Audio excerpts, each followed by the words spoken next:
बिस्मिल्लाहिर्रहमानिर्रहीम। मैं हूं आपका host Farhan Rafiq Siddiqui. Welcome to ABT aviation. आज हम बात करेंगे पाकिस्तान में उम्रा पैकेजेस के हवाले से, क्योंकि सऊदी एयरलाइन की ऑफ़र चल रही है और उसके अंदर जो है काम करने में भी बड़ा मज़ा आ रहा है माशाल्लाह। क्लाइंट को भी जितना हो पा रहा है हम लोग इंटरटेन कर रहे हैं, और सम टाइम जो है क्लाइंट के जो सवालात होते हैं उनका जवाब देना बहुत मुश्किल हो जाता है, क्योंकि मसरूफियत थोड़ी सी ज़्यादा है और बहुत कम टाइम मिल रहा है। आपने देखा होगा पिछले 2-3 दिन से मैंने कोई वीडियो भी अपलोड नहीं की, तो उसकी वजह जो है वो सऊदी एयरलाइन की ऑफ़र ही थी, जिसके ऊपर जो है शाम को काम स्टार्ट करके और रात के तक सम टाइम सुबह तक भी काम किया जाता है। तो आज जो बेसिक मेरा मकसद है वीडियो बनाने का, वो सिर्फ़ 2-3 चीज़ों को एक्सप्लेन करना है। वो एक्सप्लेन करना इसलिए मुनासिब समझता हूँ क्योंकि कुछ लोग कंफ्यूज रहते हैं, एक सवाल को बार बार करते हैं और कहते हैं कि फरहान भाई, अगर हम ऐसे कर रहे थे तो ऐसा क्यों नहीं हुआ। इसकी मिसाल ऐसे है कि लोग ऐसा करना चाहते हैं कि जी हम 15 दिन के लिए चले जाएंगे, क्योंकि अगर हम 15 दिन के लिए जाएंगे तो पैकेज हमें सस्ता पड़ेगा, क्योंकि होटल के पैसे बचेंगे और जो है खाने पीने का ख़र्चा बचेगा। कुछ लोग जो है कारोबार में मसरूफ़ होते हैं, इसलिए वो 15 दिन के लिए जाते हैं और फिर अपनी वापसी की तैयारी करते हैं। तो बेसिकली मैं आपको बता दूं कि जो लोग 15 दिन के लिए जाते हैं या 21 दिन के लिए जाते हैं या वो 28 दिन के लिए जाते हैं, तो उनका जो वीज़ा होता है वो सिंगल एंट्री सेम वीज़ा होता है।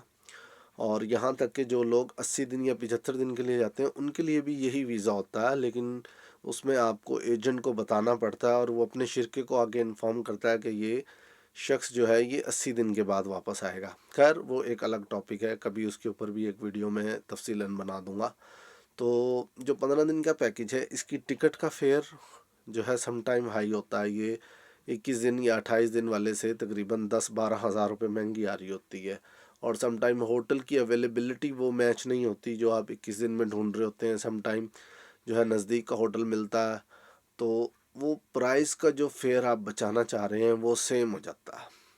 तो अगर आप देखें 28 दिन और 15 दिन में तो फ़र्क हो सकता है, क्योंकि तकरीबन ये 50%, 50 जैसे आप 14 दिन और 28 दिन के अंदर तकरीबन 50% का फ़र्क है, तो इसके अंदर तो वाकई आपको कॉस्ट कम पड़ेगी। लेकिन अगर आप 21 दिन और 15 दिन का पैकेज देखेंगे, ये सम टाइम एक ही रेट पे बन रहा होता है, 2-4 हज़ार 5 हज़ार रुपये ऊपर नीचे आ रहे होते हैं।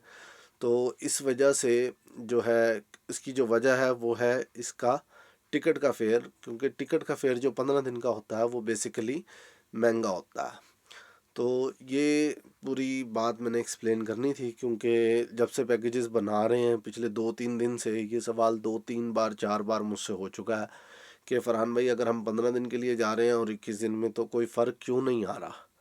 तो उसकी वजह ये है कि उसकी टिकट के फेयर में और होटल की अवेलेबिलिटी में सब टाइम फ़र्क आपको जो है वो नहीं मिलता। जो आप चाह रहे होते हैं कि 15,000 रुपये या 20,000 रुपये हमें उम्रा फेयर सस्ता पड़ जाएगा, अगर हम 15 दिन के लिए जाते हैं तो सम टाइम वो होटल की अवेलेबिलिटी और टिकट फेयर हाई होने की वजह से वो आपको नहीं मिल पाता। अब सम टाइम कस्टमर जो होता है ना, क्लाइंट जो होता है, वो अपनी डेट भी चेंज करने के लिए एग्री नहीं होता। वो कहता नहीं जी, मैंने तो इस डेट में डिसाइड किया है। लोगों की मजबूरी होती हैं, सरकारी मुलाजमीन की छुट्टियां होती हैं, जो कारोबारी हजरात हैं जाहिर सी बात है उनकी मीटिंग्स होती हैं, उन्होंने अपने कारोबार को देखना होता है, उन्होंने एक वक्त निकाला होता है इबादत के लिए। तो हर शख्स ने अपने टाइम लिमिट में जाना होता है। तो हमारी कोशिश ये होती है जो अवेलेबिलिटी हो और जो ऑप्शन अवेलेबल हों उसके मुताबिक आपको अच्छे से अच्छे तरीके से आपको एंटरटेन किया जाए। और मेरी कंपनी की अब्दुल बारी ट्रैवल एंड टूर्स की हमेशा से ये कोशिश रही है कि जो शख्स मरकज़ में जाए वो हमारी कंपनी के लिए हमारे लिए दुआ करे और अपनी दुआओं में याद रखे, ना कि वो वहाँ जाके जो है होटल की परेशानी में पड़ा रहे और जो है अपने रूम की परेशानी में पड़ा रहे। तो ये मकसद था मेरा एक्सप्लेन करने का कि 21 दिन और 15 दिन के फेयर में जो है वो फ़र्क ज़्यादा क्यों नहीं आता। तो ये उसकी वजह थी। अपना बहुत ज़्यादा ख्याल रखिएगा। मज़ीद मालूमात के लिए आप मेरे व्हाट्सएप पे भी रब्ता कर सकते हैं। व्हाट्सएप का नंबर मैं डिस्क्रिप्शन में मेंशन कर दूँगा। अपना बहुत ज़्यादा ख्याल रखिएगा, दुआओं में याद रखिएगा। फ़ी अमान अल्लाह।